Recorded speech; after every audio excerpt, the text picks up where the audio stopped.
تو پھر کیسے چلے گی فیکٹری؟ سب الٹا سیدھا ہی ہو جائے گا. مان لو سارے منسٹر کہیں کہ بھائی ہم بھی پرائم منسٹر کے برابر ہیں، سب کچھ جو وہ کرے گا وہی ہم کریں گے، تو وہ سارا کچھ الٹا پلٹا ہو جائے گا. ایسی اگر کوئی گھر میں سارے کے سارے مرد اور عورت سب اپنی اپنی چلائیں، سب ہیڈ بن کے بیٹھ جائیں، تو سارا کا سارا فیملی بھی گڑبڑ ہو جائے گا. تو اس لیے یہ جو باتیں ہوتی ہیں ویمن لبریشن کی یا پھر جینڈر ایکویلٹی کی کہ برابر ہونا چاہیے سب کچھ، تو یہ باتیں لا آف نیچر کے خلاف ہیں. جو نارمل اللہ تعالیٰ نے تقسیم کر رکھا ہے، دونوں کے بیچ میں فرق پیدا کر رکھا ہے، وہ فرق اگر ہم نہیں رکھیں گے تو پھر چیزیں خراب ہوتی چلی جائیں گی اور کامیابی نہیں ملے گی انسان کو. اور یہ فرق جو ہے یہ صرف اور صرف اس لیے ہے کہ اللہ تعالیٰ چاہتے ہیں کہ یہ فرق کے ساتھ لوگ رہیں آپس میں اور مینج کرتے ہوئے چلیں. اگر سبھی ایک سے ہوتے تو پھر تو پتہ نہیں کیسی دنیا ہوتی، الٹا سیدھا ہی ہو رہا ہوتا سب کچھ. سب کو اگر ایک ہی جیسی کوالٹی دی ہوتی تب بھی سب کچھ عجیب سا ہوتا. تو ڈفرینٹ لوگوں کو بنایا، ان کے ساتھ ڈفرینٹ کوالٹیز دی ان کو، تاکہ دنیا میں لوگ ایک دوسرے کے ساتھ الگ الگ طریقے سے نبھائیں، الگ الگ طریقے سے ایڈجسٹ کریں اور مینج کریں. وہی ان کا ٹیسٹ ہے. ٹھیک ہے، تو یہ خدا کا پورا پلان ہے جس کے اوپر یہ آیت ڈیپینڈ کرتی ہے کہ اللہ نے مرد کو عورتوں کے اوپر قوام بنایا. پھر آگے جو کہا گیا جب اللہ نے ایسا کر دیا ہے تو اب جو نیک عورتیں مطلب جو اللہ کو مانتی ہیں، تو وہ فرما برداری کریں گی، وہ اس بات کو مانیں گی کہ ٹھیک ہے اللہ نے جو کہا وہ میں مانوں گی. پیچھے نگہبانی کرتی ہیں، مطلب جب پیچھے سے وہ اپنے مرد کے لیے وفادار رہیں گی، وہ بے وفائی نہیں کریں گی، وہ کوئی غلط کام نہیں کریں گی، اس کے پیسوں کی بھی حفاظت کریں گی، اپنی بھی حفاظت کریں گی، تاکہ اس مرد کے ساتھ وہ کوپریٹ کر سکیں، مل جل کے کام کر سکیں وہ دونوں. اگر مان لو وہ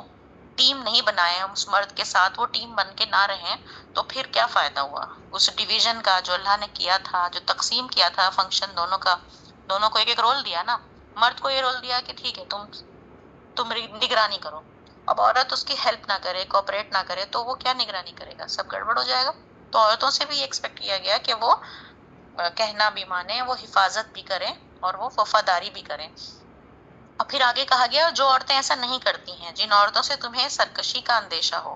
مطلب جو کہ اس طرح کی بات تمہاری نہیں مانتی ہیں یا تم سے بغاوت کر رہی ہیں، وہ تو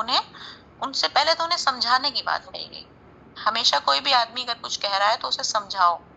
ایک پروسیس ہے نا. پھر اس سے اگر وہ تب بھی نہیں مان رہے ہیں تو کچھ ٹائم تک سمجھانے کے بعد آپ کو لگ رہا ہے کہ نہیں مان رہا ہے، تو انہیں بستروں میں تنہا چھوڑ دو. اس کا مطلب کیا ہے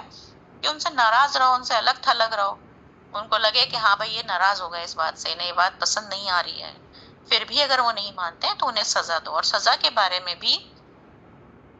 مار پٹائی کی بات نہیں ہے. اسلام میں مار پٹائی الاؤڈ نہیں ہے، کیونکہ ہم اگر دیکھیں سنت کو، رسول اللہ صلی اللہ علیہ وسلم نے اپنی کسی بیوی کو کبھی نہیں مارا. اور اگر ہم اس کو شریعت کے حساب سے دیکھیں تو مارنے کے لیے کہا جاتا ہے کہ ایک داتن سے آپ مار سکتے ہو، یعنی کہ صرف اتنا آپ کچھ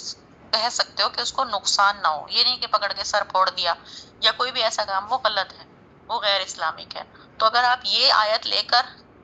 کھڑے ہو جاؤ کہ ہم تو اپنی بیوی کو سزا دے رہے ہیں، تو سب سے پہلے تو سزا کا طریقہ دیکھو. پہلے تو انہیں سمجھانا ہے، وہ نہیں مان رہی ہیں تو ان سے ناراض رہنا ہے، اس کے بعد انہیں سزا دینی. اور سزا بھی ایسی کہ وہ کسی کے لیے نقصان نہ ہو، اس کے لیے کوئی نقصان نہ ہو جائے اس سزا سے. یہ سزا الاؤڈ ہے. اور دوسرا،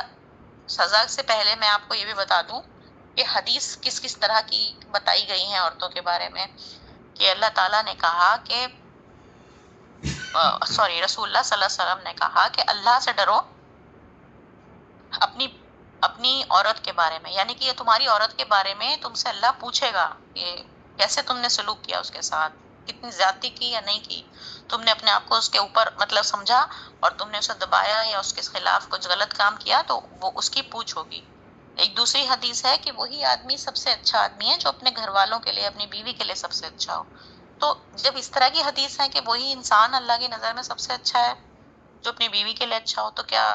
اللہ تعالیٰ کہیں گے کہ اپنی بیوی کو مارو، اتنا ظلم کرو، جیسا کہ آج کے مسلمان طبقوں میں دیکھنے کو ملتا ہے اور اس کی وجہ سے اسلام بدنام ہوتا ہے. تو ہاتھ اٹھانا نہیں الاؤڈ ہے اس طرح سے. ٹھیک ہے، اس کے بعد اگلی آیت جو ہے وہ یہ ہے کہ اگر وہ تمہاری اطاعت کریں تو ان کے خلاف الزام کی راہ نہ تلاش کرو.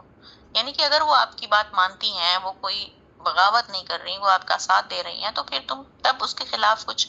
الٹا سیدھے الزام لگا رہے ہو، تم غلط کر رہے ہو، تو یہ کام تمہیں نہیں کرنا ہے، کیونکہ بے شک اللہ سب سے اوپر ہے، بہت بڑا ہے، کیونکہ اللہ تعالیٰ سب سے اوپر دیکھ رہا ہے تمہیں کہ کیا کر رہے ہو تم، ہے نا، تب تمہاری پکڑ ہونے والی ہے اگر تم تب بھی کر رہے ہو۔ اللہ تعالیٰ کی حد درجہ کوشش یہی ہے کہ کسی طرح سے یہ انسٹیٹیوشن آف میرج کو سیو ہو سکے، یعنی کہ شادی کی جو ایک وہ پڑی ہے نا، دونوں شادی شدہ ایک کنبہ بنا ہے، ایک فیملی بنی ہے، وہ سیو رہ سکے، سرکشت رہ سکے، اللہ تعالیٰ یہ کوشش کر رہے ہیں۔ اس لیے اتنی بار بار اتنا لمبا پروسیجر بتا کے اتنا سمجھایا جا رہا ہے، کیونکہ یہ کوئی تفریح نہیں ہے، ایک بہت بڑی ذمہ داری ہے کہ ہمیں اگلی نسل کی واقعی میں اچھی تربیت کرنی ہے، اسے تیار کرنا ہے نا، تو یہ تربیت اتنی ضروری ہوتی ہے کہ اللہ تعالیٰ چاہتے ہیں کہ یہ جو ایک گھر بن گیا، ایک فیملی بن گئی، یہ بہت اچھے سے چلے اور اس میں کسی طرح کی بد نظامی نہ ہو۔ اب آج کل یہی تو، یہ تربیت آج کل امپورٹنس ہی نہیں مل رہی ہے، آج کل بچوں کو کوئی سکھاتا ہی نہیں ہے کہ بھائی کیا کرنا چاہیے، کیا نہیں کرنا چاہیے، کیا چیز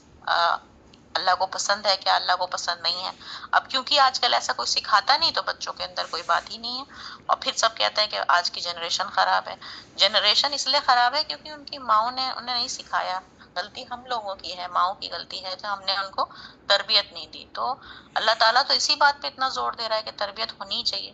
کیونکہ آگے دیکھو، کیونکہ آگے جو آیت ہے اس میں یہی کہا جا رہا ہے نا کہ اگر تمہیں میاں بیوی کے درمیان تعلقات بگڑنے کا اندیشہ ہو، مطلب اگر اتنی نوبت آ گئی کہ لڑائی جھگڑا ہونے والا ہے یا طلاق کی نوبت ہو رہی ہے، تو تب بھی یہ کہا جا رہا ہے ایک مرد کے رشتہ داروں میں سے ایک آدمی کو کھڑا کرو، ایک عورت کے آدمی رشتہ داروں میں سے کھڑا کرو، اور پھر وہ دونوں اس بات کو لے کر آئیں، اور بات دونوں طرف کی بات ہو، مل جل کے مشورہ ہو، اس میں آخر تک بھی یہی کوشش کی جا رہی ہے کہ بات بنی رہے، بگڑے نہ، طلاق نہ ہو۔ اگر دونوں اصلاح چاہیں گے، اگر میاں بیوی دونوں چاہیں گے نا کہ وہ صحیح ہو جائیں، اصلاح کا مطلب ہوتا ہے صحیح ہو جانا، تو اللہ ان کے درمیان موافقت کر دے گا، تو اللہ تعالیٰ پھر سے ان کے درمیان، ان کے بیچ میں محبت لا دے گا، ان کو آپس میں صحیح سے ریلیشن بنا دے گا اللہ تعالیٰ۔ تو اللہ تو آخر تک یہی چاہ رہا ہے کہ دونوں ایک دوسرے کے ساتھ ہی رہیں، بے شک اللہ سب کچھ جاننے والا، خبردار ہے۔ وہ اللہ تعالیٰ جان رہا ہے کہ کس کی نیت ہے کہ وہ ملنا چاہ رہا ہے واپس، وہ لڑائی نہیں چاہ رہا ہے۔ تو یہ طریقہ خدا نے ہمیں بتایا کہ آخری حد تک کوشش کی جائے کسی کا گھر نہ ٹوٹے، کوئی فیملی ڈسٹروائے نہ ہو، اور صحیح ڈھنگ سے سچارو روپ سے نظام کے ساتھ فیملی چلتی رہے، تاکہ بچوں کو صحیح تربیت ملتی رہے۔ تو اسی نظام کو بنانے کے لیے اللہ تعالیٰ نے ایک کو قوام بنایا اور ایک کو سپورٹر کا رول دیا، تاکہ وہ سپورٹ کرتا رہے، اور اگر وہ سپورٹر کے رول میں پیچھے رہ جائے، نہیں کرنا چاہے، تو پھر اس کو سمجھایا جائے، اس کو تھوڑا سا ناراض ہوا جائے اس سے، یا اس کو ہلکی پھلکی سزا دی جا سکتی ہے، ٹھیک ہے۔ تو یہ ہماری آج کی 2 آیتیں تھیں، بہت امپورٹنٹ آیتیں تھیں، میرے خیال سے میں نے پتہ نہیں کوشش تو کی، اگر کچھ اس میں کسی کو کچھ سمجھ نہ آ رہا ہو تو پوچھ لے،